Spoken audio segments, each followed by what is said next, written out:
Panorama group, जो सोचता है वो करता है। आपके अपने सपनों का आशियाना।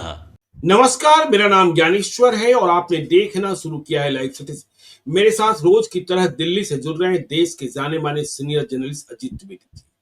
अजीत जी, क्या कहें, बिहार में चुनाव है, नामांकन का आज दूसरा दिन भी खत्म हो गया और न एनडीए में न महागठबंधन में सीट शेयरिंग का फार्मूला कोई निकला ही नहीं। जो एनडीए में निकला भी उसे पंक्चर कर दिया गया और बात इतनी आगे बढ़ गई है कि पूछिए मत। जब इस कार्यक्रम को हम रिकॉर्ड कर रहे हैं, जेपी नड्डा के घर पर बैठक चल रही है दिल्ली में और खबर ये आ रही है कि जीतन राम मांझी तो इस्तीफा देने तक को तैयार हो गए हैं कि मुझे 7 सीटें मंजूर नहीं है, डबल डबल डिजिट में तो जाएंगे ही जाएंगे और यदि नहीं तो इस्तीफा ले लीजिए, हम एनडीए का हिस्सा रहेंगे और बिहार में संतोष सुमन भी इस्तीफा दे देंगे। उपेंद्र कुशवाहा भी किस कदर नाराज हुए देखा ही आपने, पटना से दिल्ली चले गए और पटना में सिर्फ जेडीयू वाले हैं। जेडीयू वालों ने आज क्या किया, अरुण कुमार जेडीयू में आ गए और ललन सिंह ने भी उनका स्वागत कर दिया। ललन सिंह ने कहा कि समता पार्टी की स्थापना काल के साथी हैं, किन्हीं कारणों से बिछड़ गए थे, अब अपने घर में आए हैं, अपने घर में जैसे रहा जाता है वह रहे, उनका पूरा मान सम्मान किया जाएगा। तो क्या राजनीतिक परिस्थितियां पिछले 24 घंटे में उत्पन्न हुई, यह हमने और आपने देखा ही कि जगदीश शर्मा उधर चले गए और ललन सिंह ने यह भी कहा कि देखिए, मिलन समारोह में जब अरुण कुमार और चंदेश्वर चंद्रवंशी ने गले मिलने का काम किया है तो फिर मगध में क्या होगा। तो एनडीए में अब सीटें किसकी कम होगी। यदि चिराग पासवान को कह दिया गया कि आपकी सीटें 29 है, बीजेपी की सीटें 100 है, जेडीयू की सीटें 101 है, तो चिराग पासवान तो 29 पर ही कैसे राजी हुए हैं, सब जान रहे हैं। अब चिराग पासवान की सीटें कम नहीं हो सकती, यदि कम होगी तो फिर फसाद शुरू होगा। जीतन राम मांझी उपेंद्र कुशवाहा की सीटें कहां से बनेगी। दूसरी ओर महागठबंधन को देख लीजिए, वहां भी सिर्फ बैठकें हो रही और कांग्रेस पार्टी, जिसके बारे में हम लोग यह मान रहे थे कि 50 से 55 में बात बन गई है, वह भी 62 से नीचे नहीं आ रही है। अंदर की खबर ये है, मुकेश सहनी के लिए जगह ही नहीं बन पा रही है। मतलब 15 सीटें, 17 सीटें, 18 सीटें और मुकेश सहनी इसे अपना अपमान बता रहे हैं। अब देखिए माले, यदि जगदीश शर्मा के बेटे राहुल को राजद में शामिल करा लिया गया तो इसका आशय ये कि वह घोसी से चुनाव लड़ेंगे। लेकिन घोसी से जीते हुए विधायक हैं रामबली सिंह यादव माले के, उन्होंने नामांकन की तारीख निकाल ली, सोशल मीडिया पर पोस्ट भी कर दिया। अब देखिए, यदि अजय कुशवाहा को एलजेपी से तेजस्वी यादव ने राजद में शामिल कराया तो माना गया कि भाई वह लड़ेंगे वैशाली से। वैशाली से 2020 में कांग्रेस से लड़े थे संजीव सिंह, डीके शिव कुमार के सबसे खास हैं। तो आज संजीव सिंह ने भी लिख दिया सबको धन्यवाद देते हुए कि नामांकन की तारीख मेरी ये है, सब लोग तैयार रहिए। तो ये होगा क्या, ये होगा क्या और कैसे ये झंझट खत्म होगा, यह तो बात खिंचती ही चली जा रही है। मुकेश सहनी कई लोगों को सिंबल देकर रवाना कर चुके हैं, जाइए नामांकन का पर्चा भरिए, नामांकन का पर्चा भरिए। सम्राट चौधरी के भी चुनाव लड़ने का फैसला हो गया है कि वह पटना साहिब नहीं तारापुर से लड़ेंगे। तो यह तो बिल्कुल गड्ढमड ऐसी स्थिति हो गई है कि पूछिए नहीं, इतनी देरी से चुनाव में उम्मीदवार उतारे जाएंगे, फिर दीपावली है, फिर छठ है।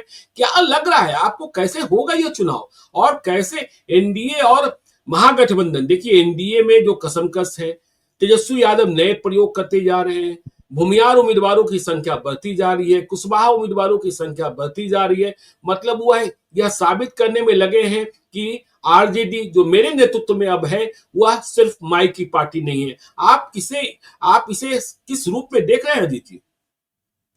देखिए ज्ञानेश्वर जी, इस मतलब आपने जो बातें हम लोगों ने शुरू की, आपने शुरू की, उसमें 3 पहलू बहुत स्पष्ट है। एक तो गठबंधन, दोनों गठबंधनों में तमाम घटक दलों के बीच सहमति कैसे होगी, सीट बंटवारा कैसे होगा। दूसरा, उम्मीदवार कैसे चुने जाएंगे, अभी जिनके नाम लिए आपने, कई उम्मीदवारों के नाम लिए। और तीसरा जो सामाजिक समीकरण का है कि दोनों गठबंधन किस तरह से, किस तेजी से अपना अपना सामाजिक समीकरण साधने और उसको और मजबूत करने, सीमेंटेड करने की कोशिश कर रहे हैं। सबसे पहले गठबंधन की बात से अगर हम लोग शुरू करें तो वो हमको जहां तक लग रहा है, जो हमारी गट फीलिंग है, वो गट फीलिंग का भी एक आधार है कि जिन लोगों से बात हुई है गठबंधन के नेताओं से, उसके आधार पर ऐसा लग रहा है कि ये सब लोग बड़े रिलैक्स हैं, क्योंकि शनिवार रविवार को नॉमिनेशन होना नहीं है। जी। अब जो भी नॉमिनेशन होगा वो सोमवार से होगा। तो कल ही सब लोग रिलैक्स हो गए कि कोई हड़बड़ी नहीं है। आपने देखा होगा कि भारतीय जनता पार्टी ने एक तारीख तय कर ली कि 12 तारीख को, मतलब रविवार को, उसकी सेंट्रल इलेक्शन कमेटी की बैठक होगी, जो प्रधानमंत्री नरेंद्र मोदी जिसमें बैठते हैं। अध्यक्षता तो पार्टी के राष्ट्रीय अध्यक्ष हैं जेपी नड्डा, वही करते हैं, लेकिन उसमें प्रधानमंत्री बैठते हैं। तो वही पहली मीटिंग होगी बिहार के चुनाव को लेकर के, वही पहली मीटिंग होगी जिस मीटिंग में प्रधानमंत्री शामिल होंगे। तो प्रधानमंत्री शामिल होंगे और वहां टिकट का फैसला होगा। कल और कल रात तक बीजेपी अपने टिकट अनाउंस करेगी। परसों से नॉमिनेशन होने हैं, तो परसों से नॉमिनेशन होगा।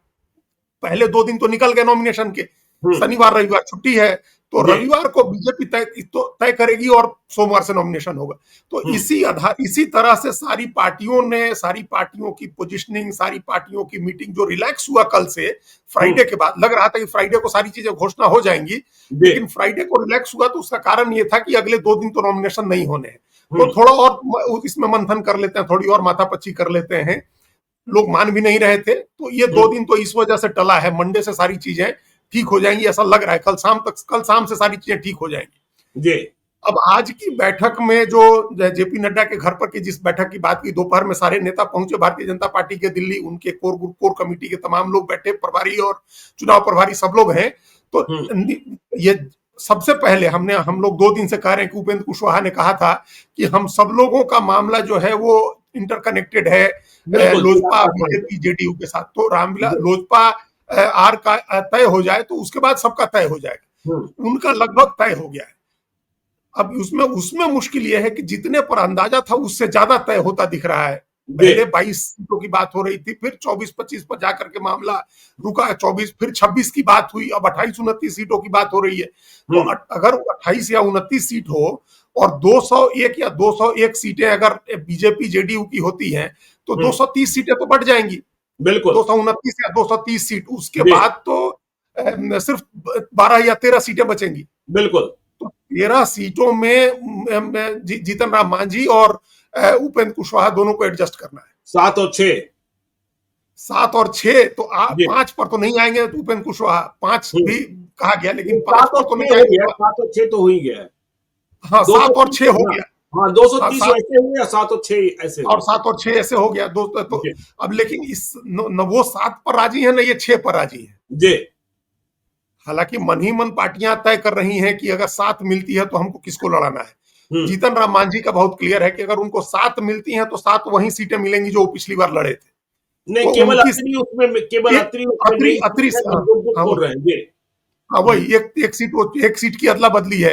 तो उनके यहाँ ज्यादा दिक्कत नहीं होनी है। 4 तो सीटिंग है उनके, तो उनके यहाँ ज्यादा दिक्कत अगर 7 पर मामला आता है तब। लेकिन एक सीट पता नहीं किस अदृश्य शक्ति के लिए वो एक सीट के लिए और अड़े हुए हैं कि 8 तो हमको चाहिए ही चाहिए। तो 8 सीट चाहिए उनको। देखिए, डबल डिजिट वाली तो बात प्रेशर बनाने वाली है, उनको 8 सीट चाहिए। उपेंद्र जी के 8 कैंडिडेट तय थे जहां तक हमारी जानकारी है। हालांकि वो अभी उन्होंने तो एक बजाबता सोशल मीडिया में पोस्ट डाल करके खंडन किया तमाम खबरों का कि जो टेलीविजन पर चल रही हैं, पता नहीं लोगों को कहां से खबरें मिल रही हैं, सारी खबरें गलत हैं। उन्होंने अपने कार्यकर्ताओं को कहा कि आप मनोबल धैर्य बनाए रखिए, कोई दिक्कत नहीं है। तो 8 सीटें तो उनकी तय थी, 8 उम्मीदवार भी उनके अच्छे तय थे। और हम लोग बात करते रहते हैं हमेशा कि वो हमेशा अपने पार्टी के वर्कर्स को तरजीह देते हैं कि उनके पार्टी के जो साथ काम कर रहे हैं लोग उनको टिकट दें, जो उनके सामाजिक समीकरण में फिट बैठते हैं उनको टिकट दें। वो ऐसे आउट ऑफ द ब्लू किसी समीकरण की सीट पर किसी को नहीं लड़ाते हैं। उनके यहाँ जब जैसे अगर सीटें कम होंगी, 8 से जैसे 7 हुई, तो हम लोग को पता है कि बेगूसराय मुंगेर उस जिले में उनकी सीटें कम हो गई। जैसे 8 से 7 हुई वैसे ही, जैसे 7 से 6 होने की बात आई वैसे हुआ कि पूर्वी चंपारण वाली सीट भी चली जाएगी। तो 6 सीटें आएंगी तो वो उनको भी तय करना है ना कि प्रायोरिटी में हमको किस कैंडिडेट को रखना है। और परिवार से भी लड़ाना है। बिल्कुल जी, परिवार से लड़ाना है। और वो पारंपरिक अपने गांव इलाके वाले सीट से, चाहे उजियारपुर और महुआ की सीट जिसकी चर्चा हो रही है कि इधर उनको सीटें लेनी है, तो ऐसे ही समीकरण बनेगा कि अगर मान लीजिए कि 8 मिलता तो 1 सीट उनकी पूर्वी चंपारण में होती, 1 शेखपुरा में होती, और 6 और सीटें जो उनके पास है, जिसमें सासाराम की भी सीट है, जिसमें उनके अपने लोकसभा सीट काराकाट की भी सीट है, जिसमें उनके एक और लोकसभा सीट की सीटें हैं, वही दिनारा की सीट है भोजपुर में। तो ये वो सब सीटें उनकी इन जिलों में सीटें उनकी तय हो जाती। हम्म। 6 हो, अगर 7 होंगी तो एक सीट कटेगी, 6 होगी तो एक पूर्वी चंपारण की सीट कट जाएगी। तो ऐसे ऐसे फॉर्मूला बन रहा है, लेकिन जी। उनको भी राजी कैसे करेंगे? अब एक तो ये बात है कि उनको राज्यसभा दे देंगे, मंत्री पद का ऑफर दे दिया जाएगा, लेकिन हम पहले से भी हम लोग इस बात पर चर्चा करते रहे हैं ज्ञानेश्वर जी की कम्युनिटी को कैसे संतुष्ट करेंगे, बिल्कुल। जो समाज है उसको कैसे संतुष्ट करेंगे। समाज हम्म। तो देख रहा है कि भाई इतनी प्रतिष्ठा, इतना सम्मान प्रधानमंत्री आपको देते हैं, तो सम्मानजनक सीटें तो मिलनी चाहिए। बिल्कुल। खाली इससे तो सम्मान नहीं बढ़ जाएगा ना कि पवन सिंह आ गए, आपके पैर छू लिए, आपने उनको गले लगा लिया। ये ठीक है, इससे सम्मान बढ़ा है, इससे निश्चित रूप से सम्मान बढ़ा है, लेकिन अगर नंबर ऑफ सीट्स हो सम्मानजनक तो वो वोट में ट्रांसफर कराने में, देखिए आप उस पर तो हम लोग आएंगे आगे, लेकिन जिस तरह से कुशवाहा समाज को टारगेट कर रहा है आरजेडी सीटें दे करके और उनका वोट लेने की, तो उसमें तो एक बड़ा कंसर्न हो गया कि आप कैसे उपेंद्र कुशवाहा का को ऐसी पोजीशन में रखें, ऐसी इंपॉर्टेंट पोजीशन में रखें जहां से वो अपनी कम्युनिटी को वो टर्न कर सकें भारतीय जनता पार्टी और जेडीयू की तरफ, एनडीए की तरफ, उधर जाने से रोके। वहां डैमेज कंट्रोल इतना ही हो सकता है ज्ञानेश्वर जी कि कैंडिडेट के अलावा दूसरे को वोट नहीं मिले। देखिए, कैंडिडेट को वोट देने से तो कोई नहीं रोक सकता है। मान लीजिए कुशवाहा कैंडिडेट अगर आरजेडी का होगा तो उसको कोई नहीं रोक सकता है कि कुशवाहा 70-80% उसको वोट देगा, उसको कोई नहीं रोक सकता है। उसको रोकने का तरीका यही है कि आपका भी कुशवाहा कैंडिडेट होगा, लेकिन उसके अलावा कहीं और वोट नहीं टूटे, इसके लिए तो जरूरी है कि आप सम्राट चौधरी और उपेंद्र कुशवाहा और उधर से भगवान सिंह कुशवाहा या उमेश कुशवाहा, जितने भी कुशवाहा लीडर हैं, उनको आप एक सम्मान दें ताकि उनकी कम्युनिटी में मैसेज जाए और पावर स्ट्रक्चर में हिस्सेदारी का भी मैसेज जाए। तो ये इनको उपेंद्र कुशवाहा को मनाने का तो यही फॉर्मूला है। अब 6 की 7 कर नहीं सकते हैं। उसके लिए जरूरी है कि आप दोनों पार्टियां, जो बड़ी पार्टियां, वो 100 के नीचे नहीं आएंगी। बीजेपी ऑलरेडी 100 पर मान लीजिए आ गई, तो वो 100 से नीचे नहीं जाएगी, 99 2 डिजिट में नहीं जाएगी। और जेडीयू को एक सीट ज्यादा लड़ना है, तो 100 और 101 202 सीटें तो इन्हीं की तय हैं। 201 सीटें, 201 सीटें, हाँ 201 सीटें। और उसके बाद 29, अब चिराग पासवान की सीट से ही एक आध सीट निकल सकती थी। आपको लगता है चिराग पासवान अब जब 29 बातें तय हो गई, फिर उसमें कटौती करने के लिए तैयार होंगे? यदि उनकी सीटों में फिर कटौती की जाती है तो फिर से झगड़ा शुरू होगा, चिराग पासवान फिर से उठेंगे। हाँ, अब यह भले बात हो जाए कि चिराग पासवान के कुछ उम्मीदवारों को जेडीयू और बीजेपी अपने सिंबल पर लगा दे, तो कोई रास्ता निकल सकता है। वही दो रास्ते की बात हो रही थी। एक तो ये रास्ता कि उनका बहुत ही कोई अच्छा जरूरी कैंडिडेट है, उसको हम लोग अपने सिंबल पर एडजस्ट करके लड़ा दें, जेडीयू बीजेपी की तरफ से एक ये प्रस्ताव है। दूसरा प्रस्ताव, अभी भी कुछ सीटें ऐसी हैं जो उनके मन लायक सीट नहीं मिली है। मान लीजिए तो 2-1 का समझौता हो सकता है कि आपको लगता है कि ये कमजोर सीट है तो 2 छोड़ दीजिए, बदले में एक मजबूत सीट आप ले लीजिए जो आपको लगता है कि चाहिए, जरूरी है आप। तो ये 2 फॉर्मूले हैं, इन 2 फॉर्मूलों पर बात हो सकती है जो आज रात में फाइनल करना ही है। तो वहां से अगर एक भी सीट निकल जाती है तो जीतन राम मांझी का पेंच निकल जाएगा। उनको अगर आप 8 सीट दे देते हैं तो एक पेंच उनका निकल जाएगा। अच्छा, एमएलसी की भी सीटों की बात हो ही रही है कि भारतीय जनता पार्टी के 6 या 7 एमएलसी चुनाव लड़ेंगे विधानसभा का। तो उनमें से जो लोग जीतेंगे, जैसे आपने कहा है कि सम्राट चौधरी के लड़ने की बात हो रही है, मंगल पांडे के लड़ने की बात हो रही है, और भी ऐसे लोगों के अगर एमएलसी लड़ते हैं, कर रहे हैं बहुत सारे लोग, राधाचरण साल लड़ रहे हैं, तो वो एमएलसी की सीटें आप दे दें, चिराग पासवान को ये कमिट कर दें कि भाई आप जो कह रहे हैं एमएलसी की बाद में अगर डिप्टी सीएम आप बनना चाहें या अरुण भारती बनना चाहें, आप अगर आपको 10-12 सीटें आ जाती हैं, 14 सीटें, तो आप एमएलसी से आ जाइएगा, कोई दिक्कत नहीं, एमएलसी की एक सीट रहेगी। दिक्कत ये है कि इस बार जो चिराग पासवान है या जीतन राम मांझी है, वह राज्यसभा और विधान परिषद की सीटों पर समझौता भविष्य में मिलेगा, इस पर कोई समझौता करने के मूड में नहीं है। देखिए, उपेंद्र कुशवाहा की मजबूरी है, ये दोनों समझ रहे हैं। देखिए, उपेंद्र कुशवाहा जानते हैं कि यदि 6 सीटों पर चुनाव लड़ेंगे, उनमें 3 ही जीते, 4 ही जीते, तो फिर उनकी राजनीतिक हैसियत किस कदर कम होगी और फिर बीजेपी किस तरीके से ट्रीट करेगी। और जीतन राम मांझी की उम्र क्या है, बिहार की राजनीति में सबसे पुराने चेहरे वही हैं, तो उनको भी पता है कि यदि हमारी सीटें कम हुई तो कहाँ राज्यसभा, लोकसभा में 2 सीटों की बात हुई थी, 1 सीटें ही मिली। तो यह समझौता करने को लोग तैयार नहीं है। और दूसरी शर्त रखी जा रही कि यदि यह समझौता होना भी है तो प्रेस कॉन्फ्रेंस में इस बात ऐलान करना होगा। इस बात वही तो वो घोषणा करा करके कर लें। लेकिन जैसे उपेंद्र जी के यहाँ जो हम समझ रहे हैं उनकी राजनीति को और उनके लोगों की बातचीत को, जैसे अब आपके देखिए ना, एक अगर केंद्रीय मंत्री हो गए जीतन राम मांझी, तो उनके 3 ही एमएलए थे, और जो उनके रिजाइन करने के बाद बाई इलेक्शन में 4 हो गए उनके, तो 4 एमएलए, 1 एमपी और केंद्र में मंत्री होकर के वो एक बहुत ही स्टैब्लिश फोर्स हो गए बिहार में, वो अपनी पार्टी का विस्तार करने की स्थिति में आ गए। तो उपेंद्र कुशवाहा के साथ अभी ये स्थिति है कि उनके पास कोई लोकसभा का एमपी नहीं है, कोई एमएलए नहीं है उनके पास, पार्टी संगठन एकदम, उन्होंने 2 बार 3 बार तो अभी 10 साल के भीतर उनकी पार्टी बनी, बिगड़ी और मर्ज किया उन्होंने। तो अगर ऐसा हो जाए कि उनको 6 सीटें भी मिलती हैं, अच्छी सीटें मन लायक मिल जाए, उसमें 4 एमएलए हो जाए, जिसमें सरकार बनने पर एक प्रदेश में मंत्री हो जाए और अपने केंद्र में मंत्री हो जाए, एक एमएलसी की सीट बार्गेन कर लें, तो वो उनके लिए अपनी पार्टी का विस्तार करने का आधार एक बन जाएगा। वो संगठन के आदमी है, वो संगठन मजबूत कर लेंगे। तो वो इस बारे में वो बात कर सकते हैं, राज्यसभा की भी बात कर सकते हैं, एमएलसी की भी बात कर सकते हैं, और अपने मन लायक सीटें, ऐसा लग रहा है कि उनको उनके मन लायक सीटें मिल जाएंगी। यही जीतन राम मांझी की बात है कि अब वो पूर्वी पश्चिमी चंपारण में हो या सुपौल पूर्णिया में हो, अब उधर उनका कोई इस बार इस चुनाव में तो कोई उनका आधार उधर नहीं बनने जा रहा है। अपने इलाके में ही सीटें मिल जाए तो वो भी एडजस्ट हो जाएगा। चिराग पासवान के साथ यही 2 कंडीशन है कि या तो उनके पसंद की कोई बहुत अच्छी सीट हो, तो 2 कमजोर सीट। चिराग पासवान तो लाभ में रहे ना, यदि जिद पर अड़े रहे और तने रहे तो उनकी सीटों की संख्या जो लोग 22, 23, 25 कह रहे थे वह 28 और 29 तक ले गए ना। और जीतन राम मांझी देखिए एक सीट चाह रहे हैं सिमरी बख्तियारपुर। सिमरी बख्तियारपुर की सीट मिल जाए तो शायद 2 सीटों के बदले 1 सीट पर भी समझौता हो जाए।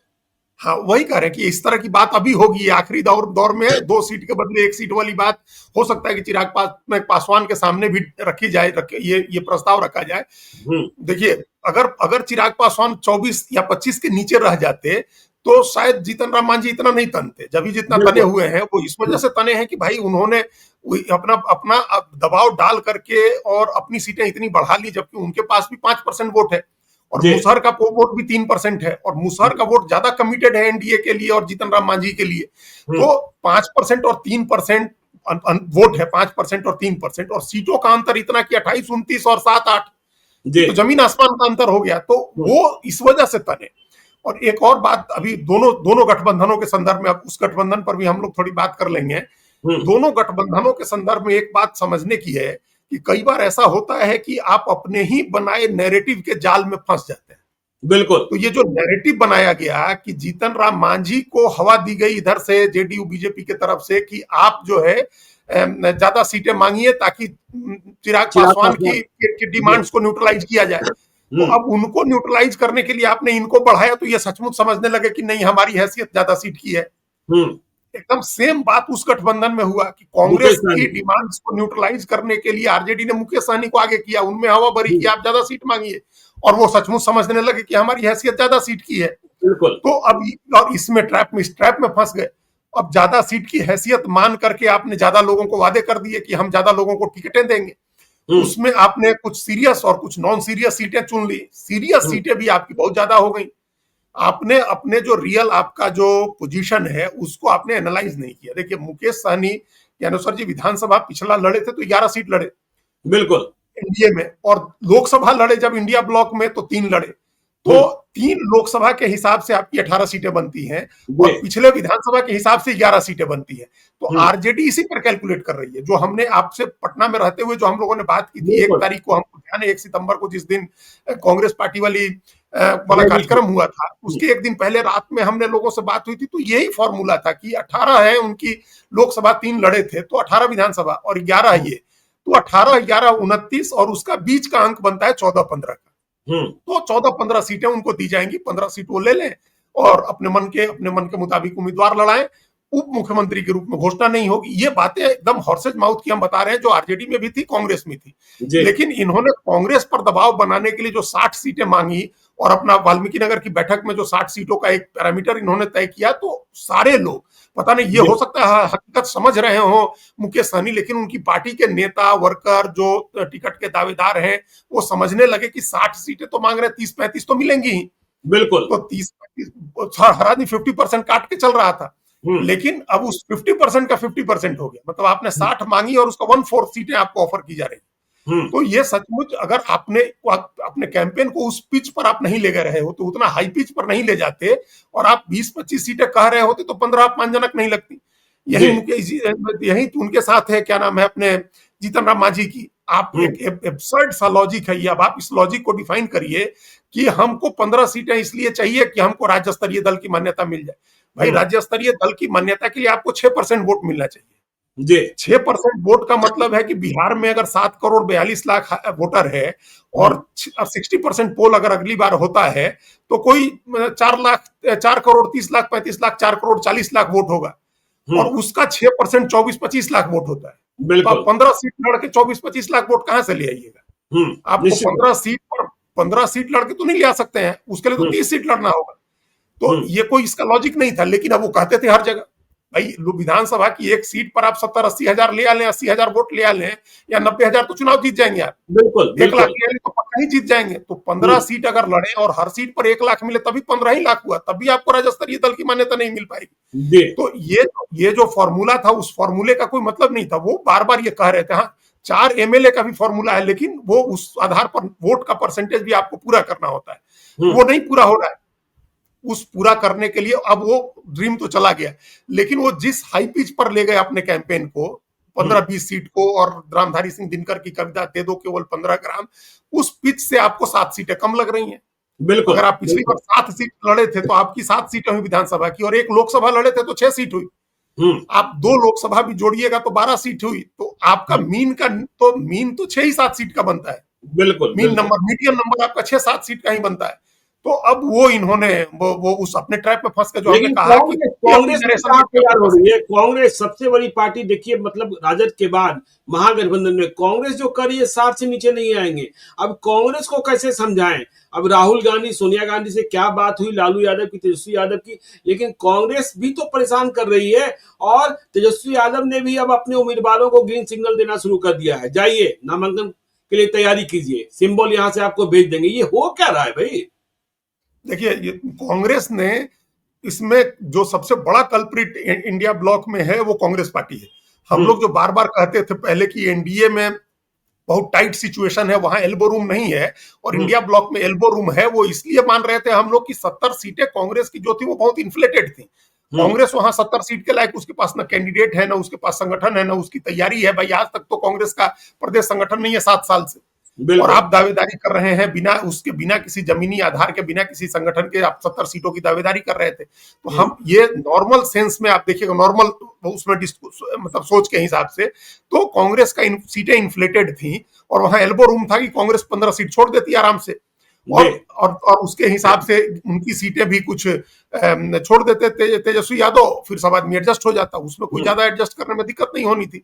जब कांग्रेस छोड़ने को राजी नहीं है तो तेजस्वी यादव जिनको सबसे बड़ी ताकत है, जिनके वोट आधार पर बाकी सबकी राजनीति चल रही है, बिल्कुल। वो कितना कम करेंगे, अपनी सीटें कितनी छोड़ दें? हम्म। तो तेजस्वी यादव भी फेडअप है। उस दिन जो नौकरी वाली प्रेस कॉन्फ्रेंस थी वो उन्होंने एकदम जो उसको बोलते हैं फेडअप होकर के किया था। उन्होंने जी। एकदम डेस्परेट मूव था कि वो अपनी लीडरशिप स्टैब्लिश करें, वो एक नैरेटिव सेट करते हुए दिखे, वो एक एजेंडा सेट करते हुए दिखे, इसके लिए उन्होंने किया था। कांग्रेस को उन्होंने साथ नहीं लिया और उसके बाद कांग्रेस के नेता करने लगे कि देखिए कॉमन घोषणा पत्र आएगा या कांग्रेस आलाकमान मुख्यमंत्री का उम्मीदवार तय करेगा।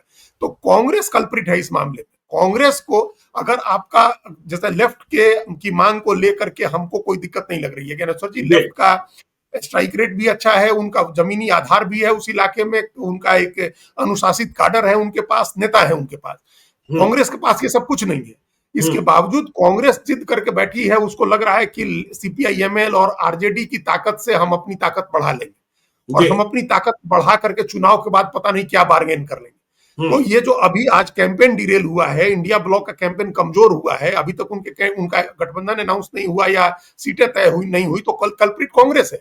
और ये तमाम दूसरी प्रादेशिक पार्टियां कांग्रेस को देख रही हैं, कांग्रेस का आचरण देख रही हैं कि भाई आप भले प्रदेश में बड़े भाई की भूमिका में आरजेडी हैं, लेकिन ओवरऑल कंट्री में अपोजिशन को लीड तो राहुल गांधी कर रहे हैं, कांग्रेस पार्टी कर रही है।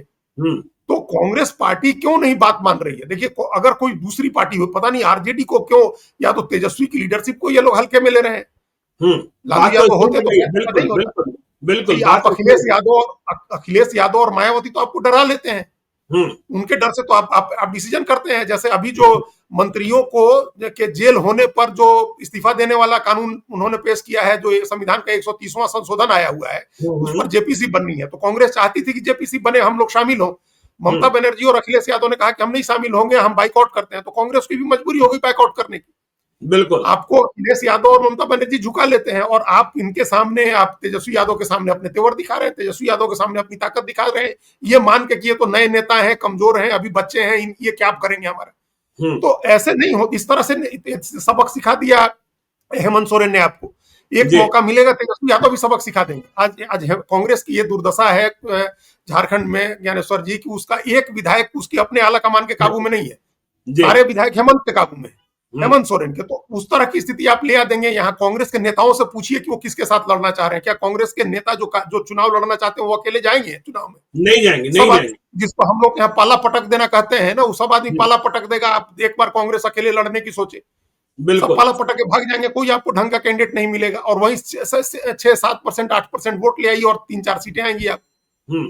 तो आपको जो सारी ताकत है, ये कांग्रेस कल्प्रिट है। कांग्रेस एक गलती कर रही है, एक मेजर गलती, ऐतिहासिक भूल जिसको कहते हैं, वो ये महागठबंधन की बात हो गई, एनडीए की बात हो गई।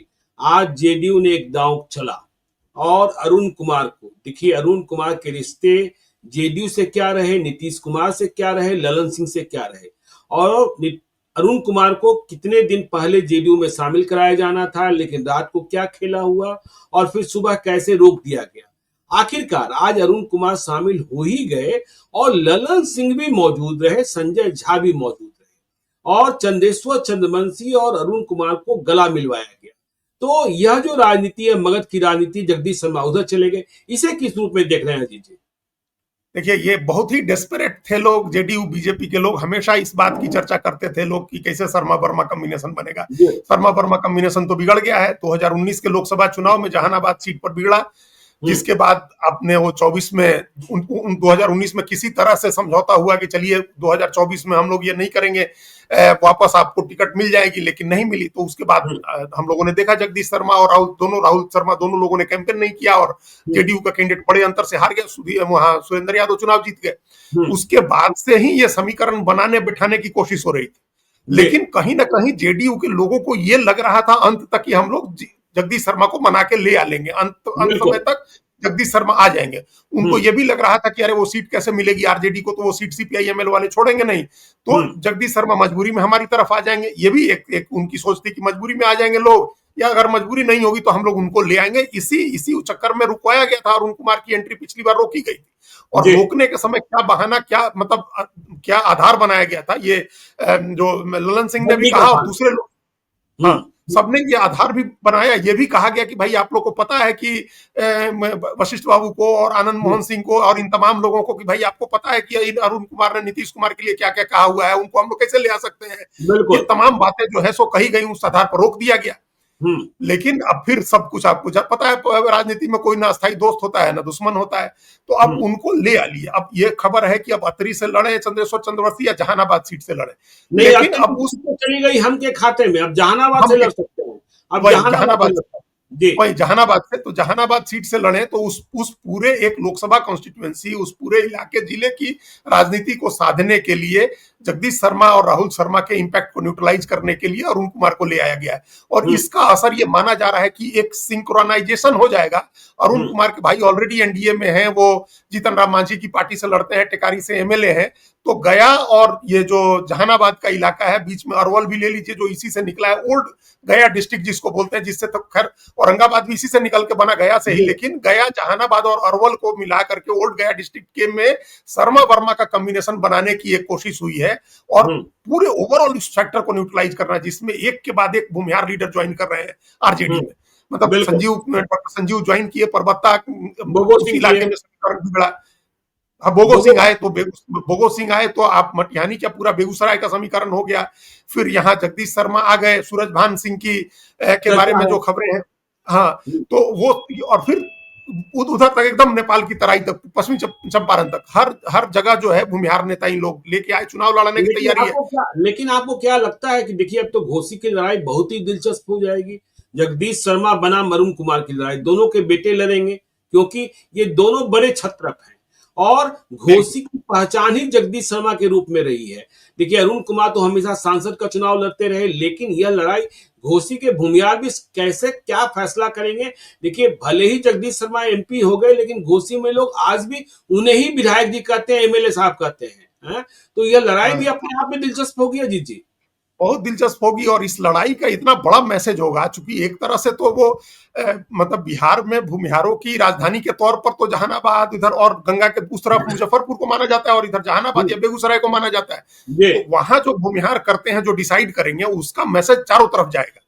अगर आप बिल्कुल आरजेडी को चुन रहे हैं तो कई सीटों पर उस इलाके में असर पड़ेगा, और अगर उसी इलाके में अखिलेश प्रसाद सिंह के बेटे भी चुनाव लड़ने जा रहे हैं अगर कांग्रेस कुर्था पार्टी से के टिकट पर या कुर्था से, जी फिर तो बड़ी भारी लड़ाई होगी। फिर तो मतलब पूरे ओल्ड गया डिस्ट्रिक्ट में भूमिहार का के वोट के लिए जो खींचतान होगी वो तो रिमार्केबल ऐतिहासिक हो जाएगा, देखने वाली चीज हो जाएगी। इतना ही नहीं अजीत जी, देखिए खबर ये आ रही कि ब्रह्मपुर की सीट भाजपा के खाते में ही रह रही है और हुलास पांडे को अरबल से लड़ाया जा सकता है एलजेपीआर से।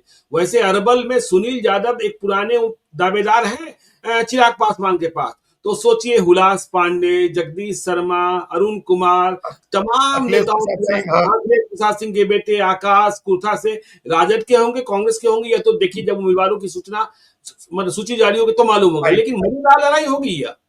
हाँ हाँ, और ये इस पर फोकस बन गया भूमिहार और कुशवाहा के वोट के ऊपर, चूंकि लोकसभा में जो प्रयोग हुआ था इन दोनों जातियों को लेकर के, उसका इंपैक्ट फील हुआ, बहुत स्पष्ट फील हुआ। तो इसलिए इस पर सबसे ज्यादा ध्यान दिया गया है कि एमओआई के बाद इन दोनों जातियों को जोड़ने का, और ये चुनाव में सबसे दिलचस्प फैक्टर यही हो गया है। और ये एक और बात हम लोग जो उस समय कह रहे थे कि जो और दूसरा सामाजिक समीकरण साधने की जो वो चल रही है, उसमें आप देखिए ना, भूमिहार के अलावा कुशवाहा ही तो शामिल करा रहे हैं। अजय कुशवाहा को ले आया गया, उधर उमेश कुशवाहा ले आए गए, तो संतोष मतलब हर कुशवाहा संतोष कुशवाहा, माफ करिएगा, उमेश तो कुशवाहा तो प्रदेश अध्यक्ष है, संतोष कुशवाहा जो पूर्णिया के एक्स एमपी हैं, उनको ले आए। तो उस पूरे इलाके में जो इलाका कमजोर माना जा रहा था, मान लीजिए, और जिसकी वजह से आरजेडी पिछली बार हारी, अब उसी इंडिया ब्लॉक में पप्पू यादव हैं, उसी इंडिया ब्लॉक में बीमा भारती हैं, उसी इंडिया ब्लॉक में संतोष कुशवाहा हो गए। तो ये तो कुशवाहा और यादव उस इलाके में तो दोनों का समीकरण ठीक किया आरजेडी ने। इंडिया ब्लॉक में अजीत शर्मा भी हैं, उसी इंडिया ब्लॉक में अजीत शर्मा है, भागलपुर से। तो ये पूरा इलाका, उस भागलपुर से कहलगांव होते हुए उधर बेगूसराय और खगड़िया का इलाका हो या इधर मगध का इलाका हो, इस इलाके में भूमिहार का, कुशवाहा का तो बड़ा इंपैक्ट हो जाएगा। मतलब तभी लड़ाई क्लोज होती हुई देख रहे हैं लोग इस इलाके में। अगर ऐसा होता भी है, ज्ञानेश्वर जी, होगा ही, वो लग रहा है, तो तब भी एनडीए वाले थोड़े संतोष में इसलिए दिख रहे हैं क्योंकि ये उनका कमजोर इलाका है। ये मगध शाहाबाद वाला इलाका कमजोर इलाका है। उनको लग रहा है कि अगर आरजेडी इसी इलाके को मजबूत कर रही है तो हम इस इलाके में अगर लड़ाई में भी आ जाते हैं और पिछले बार से 10-20% भी बेटर रिजल्ट कर लेते हैं तो कोई बुरा नहीं है। बिल्कुल, क्योंकि अभी आप देखिए कि इंडिया ब्लॉक का इस तरह का प्रयोग कोई उन इलाकों में नहीं हो रहा है जो एनडीए का मजबूत इलाका है, जो गंगा उस पार के इलाके हैं, जो तिरहुत का इलाका है, जो सारण का इलाका है, जो मिथिलांचल का इलाका है, उस इलाके में तो यथा स्थिति है। और उस यथा स्थिति में तो एनडीए ही मजबूत फोर्स है। तो सारे प्रयोग, ये भी कह सकते हैं, हमको एक बीजेपी के ही व्यक्ति ने कहा कि भाई हम लोग, आप देखिए ना कि हम लोगों ने कांग्रेस पार्टी को, तेजस्वी को, लेफ्ट को, सबको हम लोगों ने उसी मगध शाहाबाद में उलझा दिया है जहां हम लोग की 10 ही सीटें हैं खाली, और उनकी सारी सीटें हम लोगों ने उसी इलाके में उलझा रखा है। वो सारी राजनीति वहीं कर रहे हैं लोग, और बाकी हम लोग की राजनीति जहां होनी है वहां हो रही है। तो ये भी एक दिलचस्प पहलू है, इस पहलू से भी देखना चाहिए। चलिए, तो देखिए इस पहलू से भी देखना चाहिए। और देखिए 2 दिनों का वक्त लगेगा, कल रात को बीजेपी की लिस्ट जारी हो सकती है, जेडीयू की लिस्ट भी कल, जैसे ही बीजेपी की लिस्ट जारी होगी जेडीयू की लिस्ट भी जारी हो जाएगी, और कल दोपहर तक ऐलान तो हो ही जाएगा कि देखिए किस पार्टी को कितनी सीटें मिली हैं। भले ही जीतन राम मांझी ने इस्तीफा टाइप करा लिया हो, लेकिन इस्तीफा नहीं देंगे यह भी पूर्ण भरोसा है, और उपेंद्र कुशवाहा भी बने रहेंगे। तो बिहार की खबरों पर हम लगातार नजर रखे हुए हैं, आप देखते रहिए लाइव सीरीज को। यदि अब तक आपने हमारे यूट्यूब चैनल लाइव सीरीज को सब्सक्राइब नहीं किया है तो जरूर कर लीजिएगा, और यदि इस वीडियो को आप फेसबुक पेज के माध्यम से देखो, पेज को लाइक कीजिएगा, हैंडल एक्स पर भी हमें फॉलो कीजिए। धन्यवाद।